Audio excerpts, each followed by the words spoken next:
Weight loss का हमल होने के साथ क्या ताल्लुक है, ठीक है? जब भी आप अपने गायनेकोलॉजिस्ट के पास जाते हैं, तो वो आपको देखने और आपको एग्ज़ामिन करने के बाद सबसे पहले आपसे बात करते हैं कि अपना वेट कम कर लीजिए, अगर आप कंसीव करना चाहती हैं। चूँकि इसके 2 फ़ायदे होते हैं, एक तो कंसीव जल्दी हो जाता है, दूसरा मिसकैरेज का या अबॉर्शन का रिस्क जो है वो कम होना होना शुरू हो जाता है।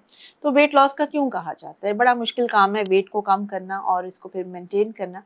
वेट लॉस का इसलिए कहा जाता है कि जैसे आप अपना वेट कम करते हैं, तो आपकी बॉडी के हार्मोन्स जो हैं वो नॉर्मलाइज़ होना शुरू हो जाते हैं। इसमें सबसे इम्पोर्टेंट हार्मोन इंसुलिन होता है। इंसुलिन हमारी बॉडी में बहुत इम्पोर्टेंट रोल प्ले करता है जब हम हार्मोन्स पे बात करते हैं, स्पेशली जो पीसीओ का पेशेंट होता है।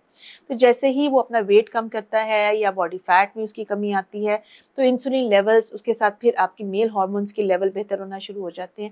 और ये जब जो 2 चीज़ें बेहतर होती हैं, तो ऑटोमेटिकली जो फीमेल हार्मोन्स हैं वो नॉर्मलाइज़ होना शुरू हो जाते हैं।